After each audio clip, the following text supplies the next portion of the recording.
Hello everyone, welcome to ಐಜಿಸ್ cooking channel. ಇವತ್ತಿನ ವಿಡಿಯೋದಲ್ಲಿ ನಾವು ರವಾ ಲಡ್ಡುಗಳನ್ನು ಟೇಸ್ಟಿಯಾಗಿ ಯಾವ ರೀತಿ ಮಾಡ್ಕೊಳ್ಬಹುದು ಅಂತ ನೋಡ್ತಾ ಹೋಗೋಣ. ತುಂಬ ಸುಲಭವಾದಂತಹ ರೆಸಿಪಿ, ಎಲ್ಲರೂ ಸಹ ಮಾಡುವಂತಹ ರೆಸಿಪಿ. ಇದನ್ನು ಪರ್ಫೆಕ್ಟಾಗಿ ಹೇಗೆ ಮಾಡಬಹುದು ಅಂತ ನಾನು ಈ ಒಂದು ವಿಡಿಯೋದಲ್ಲಿ ತಿಳಿಸ್ಕೊಡ್ತಾ ಇದ್ದೀನಿ. ಹಬ್ಬಗಳಿದ್ದಾಗ ಮಾಡ್ಕೊಳ್ಬೋದು ಅಥವಾ ಮನೇಲಿ ಏನಾದರೂ ಸ್ವೀಟ್ ತಿನ್ನಬೇಕು ಅನ್ನಿಸ್ದಾಗ ಖಂಡಿತ ಈ ರೀತಿಯಲ್ಲಿ ಮಾಡ್ಕೊಳ್ಳಿ. ಬನ್ನಿ ಹೇಗೆ ಮಾಡೋದು ನೋಡ್ಕೊಂಡು ಬರೋಣ. ಒಂದು ಪ್ಯಾನ್ನ ಗ್ಯಾಸ್ ಮೇಲೆ ಇಟ್ಕೊಂಡು ಇದಕ್ಕೊಂದು 2 ಸ್ಪೂನಷ್ಟು ತುಪ್ಪ ಹಾಕ್ಕೊಳ್ತಾ ಇದ್ದೀನಿ. ತುಪ್ಪನ ಚೆನ್ನಾಗಿ ಕರಗಿಸ್ಕೊಳ್ಬೇಕು. ತುಪ್ಪ ಕರಗಿದ ನಂತರ ಇದಕ್ಕೆ ನಾವು ಡ್ರೈ ಫ್ರೂಟ್ಸ್ಗಳನ್ನ ಹಾಕ್ಕೊಂಡು ಚೆನ್ನಾಗಿ ಫ್ರೈ ಮಾಡ್ಕೊಳ್ಬೇಕಾಗತ್ತೆ. ಇಲ್ಲಿ ನಾನು ಬಾದಾಮಿ ಗೋಡಂಬಿಯನ್ನು ಕಟ್ ಮಾಡಿ ಹಾಕ್ಕೊಳ್ತಾ ಇದ್ದೀನಿ. ನೋಡಿ, ಯಾವುದೇ ಡ್ರೈ ಫ್ರೂಟ್ಸ್ನ ಬೇಕಾದರೂ ಹಾಕ್ಕೊಳ್ಳಿ, ತುಂಬ ಚೆನ್ನಾಗಿರುತ್ತೆ ರವಾ ಲಡ್ಡು. ಹಾಗೆಯೇ ಇದಕ್ಕೆ ದ್ರಾಕ್ಷಿಗಳನ್ನ ಸಹ ನಾನಿಲ್ಲಿ ಸೇರಿಸ್ಕೊಳ್ತಾ ಇದ್ದೀನಿ. ನೋಡಿ, ಈ ರೀತಿ ಒಣ ದ್ರಾಕ್ಷಿಗಳನ್ನ ಸಹ ತುಪ್ಪದಲ್ಲಿ ಹುರ್ಕೊಳ್ತಾ ಇದ್ದೀನಿ. ಡ್ರೈ ಫ್ರೂಟ್ಸು ಜಾಸ್ತಿ ಹಾಕಿದಷ್ಟು ರವಾ ಲಡ್ಡು ತುಂಬ ಟೇಸ್ಟಿಯಾಗಿರುತ್ತೆ. ಹಾಗೆಯೇ ಇದು ನೋಡಿ, ಸ್ವಲ್ಪ ಗೋಲ್ಡನ್ ಬ್ರೌನ್ ಬರೋ ತನಕ ಹುರಿದು ತೊಗೋಬೇಕು. ಆಗ ನಮಗೆ ತಿನ್ನೋಕ್ಕೂ ಸಹ ತುಂಬ ಚೆನ್ನಾಗಿರುತ್ತೆ ಡ್ರೈ ಫ್ರೂಟ್ಸ್ಗಳು ರವಾ ಲಡ್ಡು ಒಳಗಡೆ. ನೋಡಿ, ಉಳಿದಿರೋ ಅಂಥ ತುಪ್ಪ ಏನಿತ್ತು ಅದಕ್ಕೆ ನಾನಿಲ್ಲಿ 2 ಬೌಲಷ್ಟು ಸೂಜಿ ರವೆನ ಸೇರಿಸ್ಕೊಳ್ತಾ ಇದ್ದೀನಿ. ಇದನ್ನು ನಾವು ಚೆನ್ನಾಗಿ ಬಿಸಿ ಮಾಡ್ಕೊಳ್ಬೇಕು. ಲೋ ಫ್ಲೇಮಲ್ಲಿ ಗ್ಯಾಸನ್ನು ಇಟ್ಕೊಂಡು ಈ ರೀತಿ ಬಿಸಿ ಮಾಡ್ಕೊಳ್ಳಿ. ಕಪ್ಪಾಗಕ್ಕೆ ಬಿಡಬಾರ್ದು ರವೆನ, ಆ ರೀತಿ ಹುರಿದು ತೊಗೊಳ್ಬೇಕಾಗತ್ತೆ. ಈ ರೀತಿ ಮಾಡೋದ್ರಿಂದ ತುಂಬ ಚೆನ್ನಾಗಿರುತ್ತೆ ರವಾ ಲಡ್ಡು. ನೋಡಿ, ಈ ರೀತಿ ತುಪ್ಪ ಜಾಸ್ತಿ ಬೇಕು ಅನ್ನೋವಂಥವ್ರು ಇನ್ನೂ ಸ್ವಲ್ಪ ತುಪ್ಪ ಜಾಸ್ತಿ ಹಾಕ್ಕೊಂಡು ಸಹ ಹುರಿಬೋದು. ನೋಡಿ, ಈ ರೀತಿ ಚೆನ್ನಾಗಿ ಹುರಿದು ತೊಗೊಳ್ತಾ ಇದ್ದೀನಿ. ಹುರಿದ ನಂತರ ಇದನ್ನು ಮಿಕ್ಸಿ ಜಾರಿಗೆ ಹಾಕ್ಕೊಳ್ತಾ ಇದ್ದೀನಿ. ಸ್ವಲ್ಪನೇ ಮಿಕ್ಸಿ ಜಾರಿಗೆ ಹಾಕ್ಕೊಂಡು ಒಂದು 4 ಸುತ್ತು ಇದನ್ನು ಗ್ರೈಂಡ್ ಮಾಡಿ ತೊಗೊಳ್ಬೇಕು. ನಾನು ಸೂಜಿ ರವೆನ ಯೂಸ್ ಮಾಡಿರೋದ್ರಿಂದ ನೋಡಿ, ಈ ರೀತಿ 4 ಸುತ್ತು ಮಿಕ್ಸಿಯಲ್ಲಿ ಗ್ರೈಂಡ್ ಮಾಡಿ ತೊಗೊಂಡಿದ್ದೀನಿ. ಇನ್ನೂ ಚೆನ್ನಾಗಿ ಬರುತ್ತೆ ರವಾ ಲಡ್ಡು. ಹಾಗಾಗಿ ಈಗ ಇದಕ್ಕೆ ನಾವು ರವಾ ಲಡ್ಡು ಮಾಡಲಿಕ್ಕೆ ಶುಗರನ್ನು ಮಿಕ್ಸ್ ಮಾಡ್ಕೋಬೇಕು. ಸಕ್ಕರೆನ ಸಹ ನಾನು ಪುಡಿ ಮಾಡಿ ತಗೊಂಡಿದ್ದೀನಿ. ಒಂದು 3/4 ಕಪ್ಪಷ್ಟು ಯೂಸ್ ಮಾಡಿದ್ದೀನಿ. ಹಾಗೆಯೇ 1 ಕಪ್ಪಷ್ಟು ಇಲ್ಲಿ ಕೊಬ್ಬರಿ ತುರಿನ ಸಹ ಯೂಸ್ ಮಾಡ್ಕೊಳ್ತಾ ಇದ್ದೀನಿ.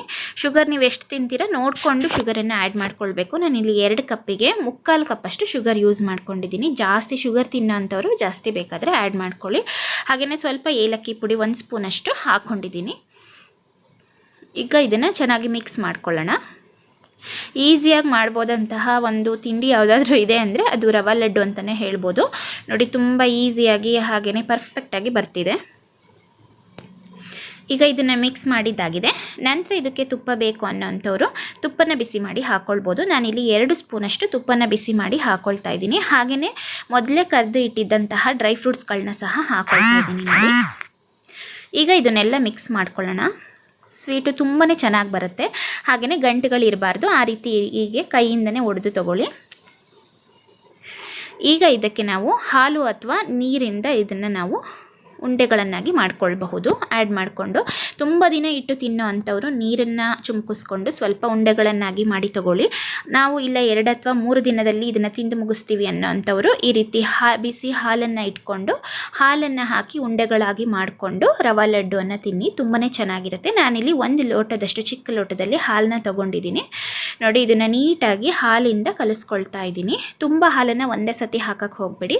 ನಿಮಗೆ ಯಾವ ಕನ್ಸಿಸ್ಟೆನ್ಸಿಗೆ ಬೇಕೋ ನೋಡಿಕೊಂಡು ಉಂಡೆ ಕಟ್ಟುವಂತಹ ಹದಕ್ಕೆ ನಾವು ಹಾಲನ್ನು ಮಿಕ್ಸ್ ಮಾಡಿಕೊಂಡು ಹಾಕಬೇಕಾಗತ್ತೆ.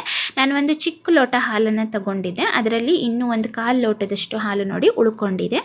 ಇಷ್ಟು ನನಗೆ ಪರ್ಫೆಕ್ಟ್ ಆಯಿತು ಅಂತ ಅನ್ನಿಸ್ತು. ಇದೀಗ ಉಂಡೆ ಕಟ್ಟುವಂತಹ ಹದಕ್ಕೆ ರೆಡಿಯಾಗಿದೆ. ಇದನ್ನೀಗ ನಾವು ಮಾಡ್ಕೊಳ್ತಾ ಹೋಗೋಣ.